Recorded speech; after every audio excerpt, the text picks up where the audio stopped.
American president തെരഞ്ഞെടുപ്പ് സ്ഥാനാർത്ഥിയിൽ നിന്നും Joe Biden പിന്മാറി. കമല ഹാരിസിനെ ഡെമോക്രാറ്റിക് സ്ഥാനാർത്ഥിയായി പിന്തുണയ്ക്കുന്നുവെന്നും ബൈഡൻ വ്യക്തമാക്കി. അതേസമയം രൂക്ഷ വിമർശനമാണ് ട്രംപ് ബൈഡനെതിരെ ഉയർത്തുന്നത്.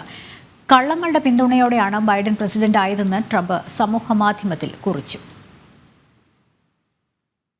കോവിഡ് ബാധിതനായി വിശ്രമിക്കുന്നതിനിടെയാണ് ജോ ബൈഡന്റെ നിർണായക തീരുമാനം.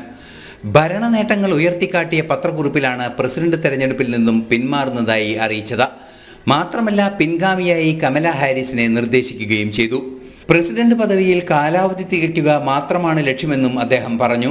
അതേസമയം രൂക്ഷ വിമർശനമാണ് ട്രംപിന്റെ ഭാഗത്തുനിന്ന് ബൈഡനെതിരെ ഉണ്ടായത്. കള്ളങ്ങളുടെ പിന്തുണയോടെ പ്രസിഡന്റായ വ്യക്തിയാണ് ബൈഡൻ എന്ന് ട്രംപ് പറഞ്ഞു. കാലാവധി തികയ്ക്കാൻ നിൽക്കാതെ പ്രസിഡന്റ് പദവി ഒഴിയണമെന്ന നിലപാട് ഹൗസ് ഓഫ് റെപ്രസെന്റേറ്റീവ് സ്പീക്കറും ആവശ്യപ്പെട്ടിട്ടുണ്ട്. ഒരാഴ്ചയ്ക്ക് ശേഷം ജനങ്ങളെ അഭിസംബോധന ചെയ്യുമെന്ന് പ്രസിഡന്റ് കത്തിൽ വ്യക്തമാക്കിയിരുന്നു.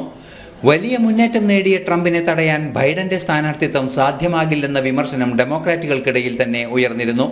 പാർലമെന്റ് അംഗങ്ങൾ പോലും ഇക്കാര്യത്തിൽ നിലപാടുമായി രംഗത്തു വന്നു. മാത്രമല്ല, ഡിബേറ്റുകളിലും ഔദ്യോഗിക പരിപാടികളിലെ പ്രസംഗങ്ങളിലുമെല്ലാം അബദ്ധം പിണഞ്ഞത് ബൈഡനെ തിരിച്ചടിയുമായി. ഒരു മാസത്തിനകം പുതിയ പ്രസിഡന്റ് സ്ഥാനാർത്ഥിയെ ഡെമോക്രാറ്റുകൾ പ്രഖ്യാപിക്കുമെന്നാണ് പ്രതീക്ഷിക്കുന്നത്. ഇന്റർനാഷണൽ ഡെസ്ക്, ജനം.